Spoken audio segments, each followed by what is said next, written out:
Every generation believes they know this fairy tale. A princess pricks her finger, falls into an enchanted sleep, and awakens to true love's kiss. Parents read it to their children at bedtime. Disney turned it into $1 billion empire.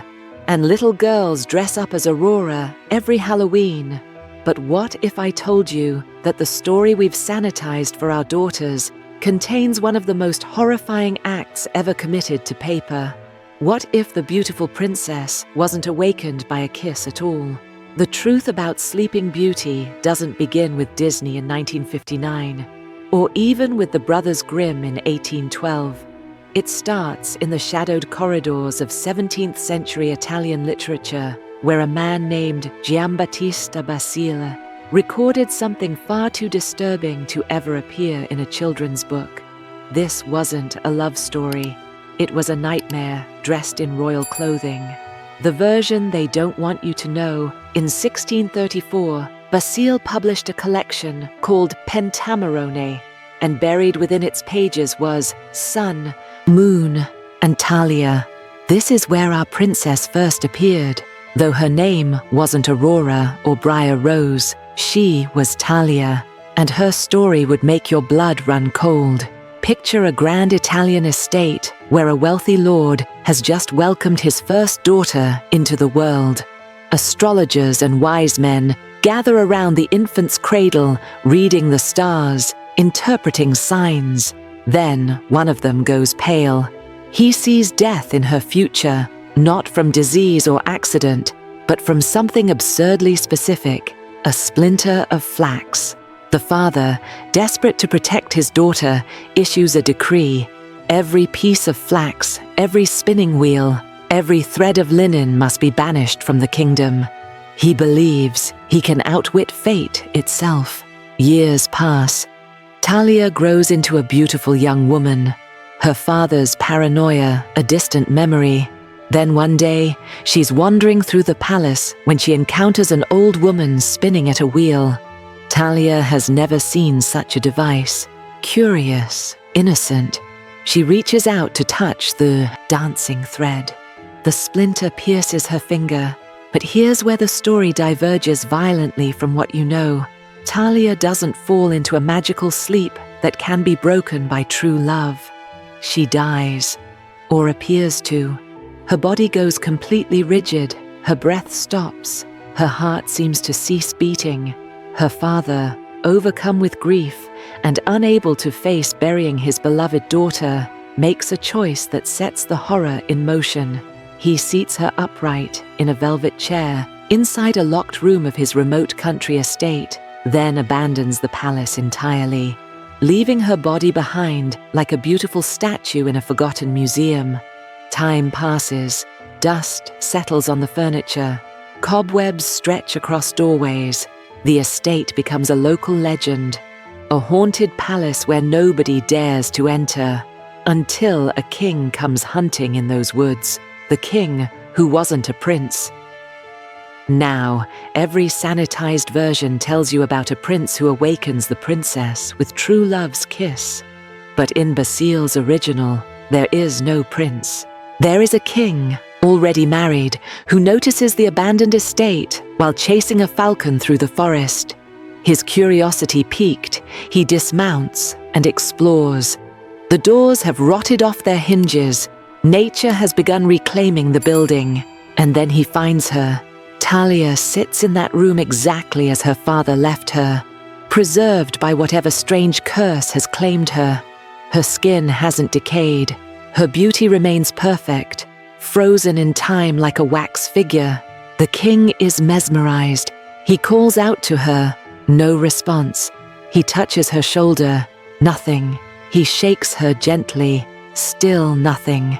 And then this married king, this man who has stumbled upon what he believes to be a corpse, makes a choice that defines the true darkness of this tale. He doesn't kiss her awake.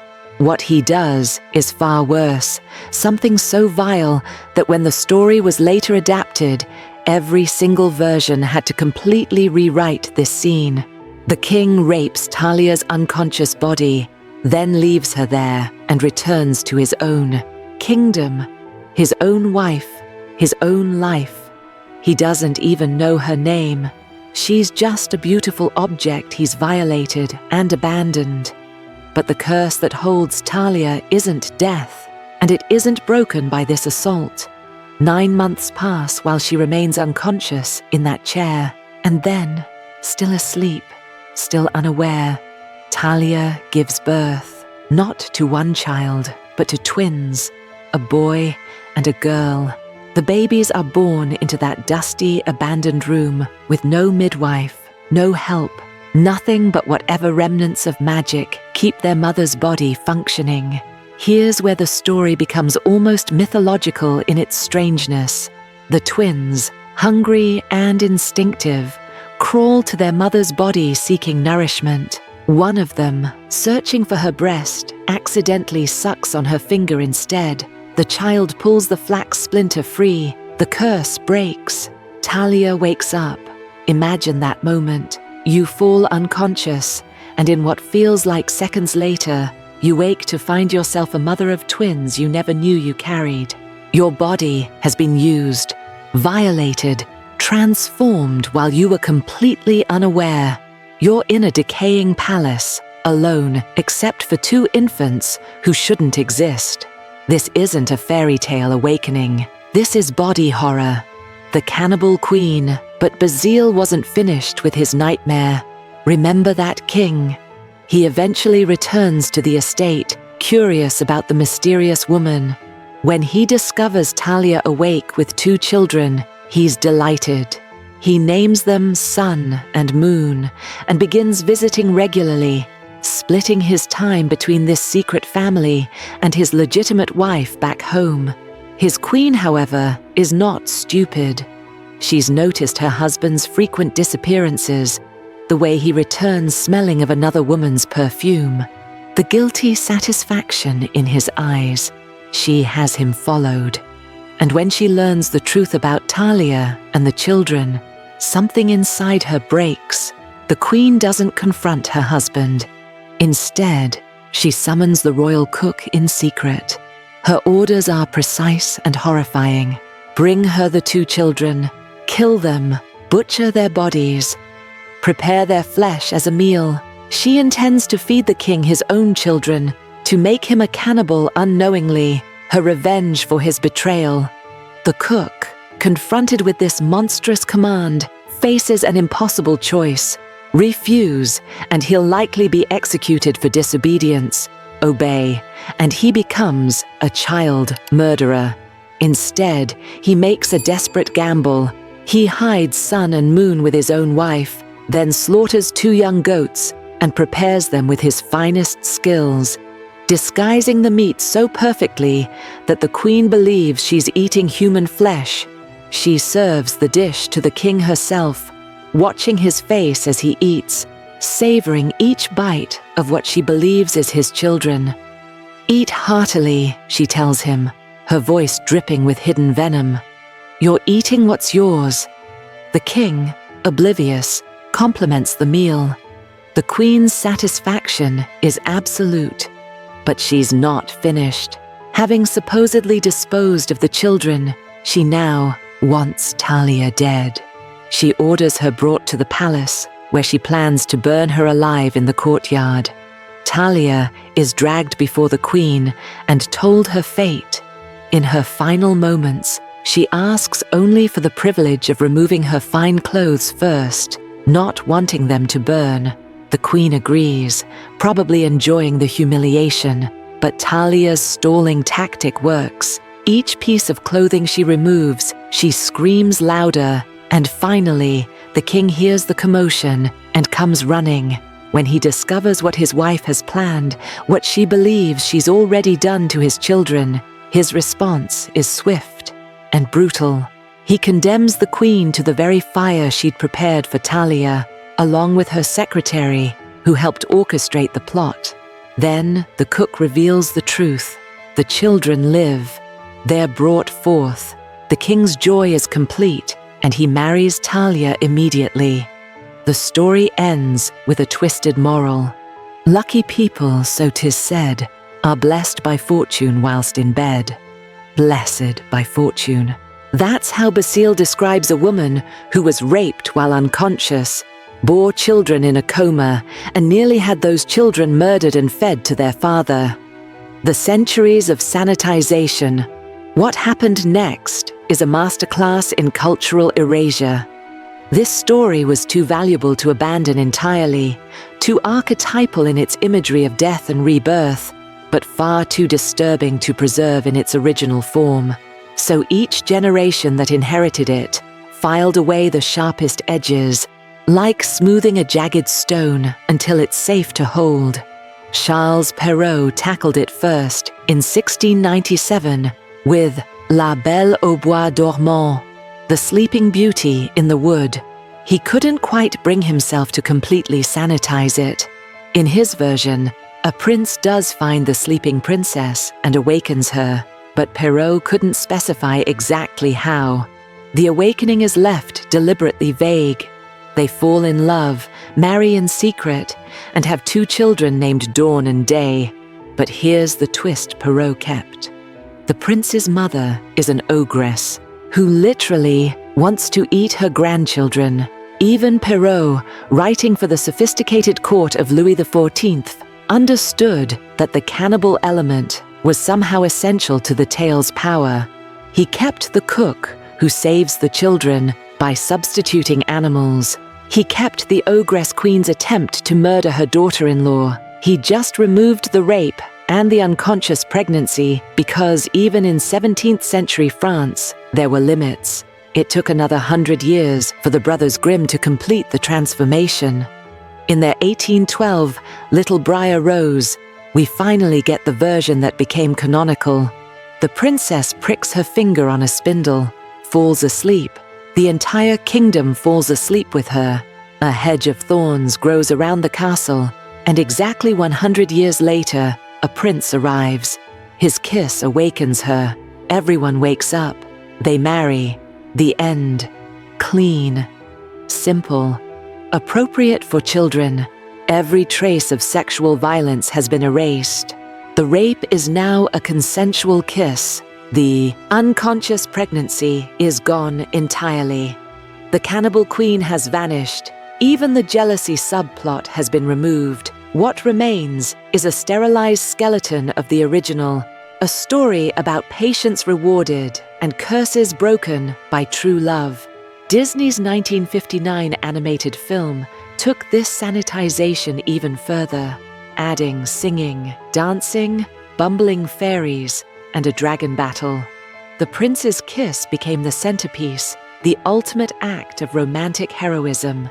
Generations of children grew up believing this was the real story, never knowing the rot beneath the foundation. Why this matters more than you think? You might be wondering why any of this matters. It's just a fairy tale, right? A story that evolved over time, becoming more appropriate for its audience. That's how culture works. But here's what we lose when we pretend the original never existed. We lose the ability to understand what these stories actually meant and what they reveal about the societies that created them. Sun, Moon, and Talia wasn't written as entertainment for children. It was a story for adults, part of a collection that explored human nature's darkest corners. The tale reflects very real anxieties about power, vulnerability, and violation that existed in 17th century Italy. Consider the historical context. Women of noble birth lived under constant surveillance, their value determined entirely by their virginity and their ability to produce legitimate heirs. Marriage was a transaction. Women's bodies were property, traded between families to secure alliances. And yet, those same women were vulnerable to assault from the very men who were supposed to protect them. Talia's story captures this horrible paradox. Her father tries to protect her from fate, but his protection means locking her away, controlling her world. When that fails and she falls into her cursed sleep, she becomes perfectly vulnerable, an object without agency. The king who finds her doesn't see a person. He sees a beautiful thing to be used and discarded. The unconscious pregnancy is perhaps the most disturbing element because it strips away any pretense of consent or awareness. Talia doesn't get to know her own violation. Her body is used, transformed, made to serve purposes she never agreed to, all while she remains completely unaware. When she wakes, the trauma is already complete, already irreversible, already manifested in the form of two children she had no choice in creating. This is what the sanitized versions erase, the fundamental horror of violated agency. The pattern repeats. Sleeping Beauty isn't unique in this pattern of Baudelarization. Across European folklore, you find the same process repeated endlessly. Stories that began as adult parables about violence, sexuality, and power get gradually transformed into children's entertainment, their original meanings buried beneath layers of increasingly innocent retellings. Little Red Riding Hood began as a story where the wolf tricks the girl into cannibalizing her own grandmother before climbing into bed with her. The sexual symbolism was explicit and intentional. The Little Mermaid ends with the protagonist dissolving into sea foam after the prince marries someone else, not with a wedding and a happy ending. Snow White's evil queen is forced to dance in red-hot iron shoes until she drops dead at Snow White's wedding. In each case, we've decided these stories are too dark for children, so we've rewritten them, filed away the sharp edges, and pretended the originals never existed. We've collectively agreed that fairy tales should teach simple moral lessons about good triumphing over evil, about true love conquering all, about patience being rewarded. But in doing so, we've lost something vital. We've lost the understanding that these stories were originally warnings, not wish fulfillment. They were meant to prepare people, especially young women, for a world that was genuinely dangerous, where being beautiful could make you a target, where powerful men could do terrible things with impunity, where your own family might fail to protect you. The modern reckoning. In recent years, there's been a movement to reclaim these original stories, to acknowledge their darkness rather than hiding from it. Scholars publish annotated editions with the original texts. Filmmakers create darker adaptations that restore some of the violence and ambiguity. Writers reimagine these tales through modern lenses, exploring themes of consent, agency, and trauma that were always present but rarely acknowledged. Maleficent recast the Sleeping Beauty story from the villain's perspective, suggesting that true love's kiss came not from a prince, but from a mother figure's genuine affection. Into the Woods put fairy tale characters in conversation with each other, exploring the consequences of wishes granted and curses cast. Angela Carter's The Bloody Chamber explicitly restored the sexual violence and power dynamics that had been scrubbed away. These modern retellings do something crucial. They force us to confront what we've been avoiding. They ask uncomfortable questions. What does it mean that we've spent centuries telling little girls that being beautiful, passive, and patient will be rewarded with a prince's rescue? What messages have we embedded in their subconscious about whose agency matters and whose doesn't? The original Sleeping Beauty tells us something we don't want to hear, that vulnerability can be exploited, that authority figures can be predators, that sometimes there is no magical rescue coming. Talia doesn't get saved by true love's kiss. She gets assaulted and impregnated while unconscious. Her awakening isn't romantic, it's horrifying. And yet, she survives. The story doesn't end with her death or her despair. She adapts to her impossible situation, raises her children, and eventually finds a kind of resolution. Even if it's not the one we'd choose for her, there's a strange resilience in that. A refusal to let her story end with her violation. What we owe the original. I'm not suggesting we should read Basile's Sun, Moon, and Talia to 5-year-olds at bedtime. The sanitized versions exist for good reasons. Children need stories that help them feel safe, that assure them the world has order and justice, that teach them basic moral lessons without traumatizing them. But we, as adults, owe it to ourselves and to history to know where these stories actually came from. We should understand that when we tell our daughters about Sleeping Beauty, we're giving them the Disney version of a story that originally contained one of literature's most disturbing rape scenarios. We should recognize that this erasure, while protective, also represents a choice to hide uncomfortable truths about power, gender, and violence. The original tale forces us to confront questions we'd rather avoid. What makes a person a person? Is it consciousness, agency, the ability to consent? What happens when someone's body is used while they're completely unaware? Who has the right to decide what happens to vulnerable people? What does rescue actually look like, and who gets to provide it? These aren't abstract philosophical questions. They're deeply relevant to ongoing conversations about consent, bodily autonomy, medical ethics, and justice.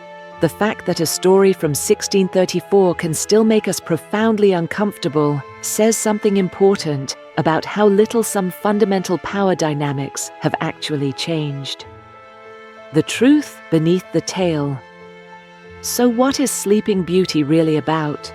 Strip away the magic and the royal trappings, and you're left with a story about vulnerability and violation, about what happens when someone beautiful and powerless is discovered by someone powerful and corrupt. You're left with a story about pregnancy as transformation, about motherhood forced rather than chosen, about survival despite impossible circumstances. The spinning wheel isn't just a random curse object. In folklore, spinning was women's work, associated with fate and destiny. The three fates of Greek mythology spun the threads of human lives. In this story, the moment Talia touches the traditionally female tool of creation, she's thrust into the traditionally female role of biological reproduction, whether she consents or not. The 100-year sleep isn't just a convenient plot device.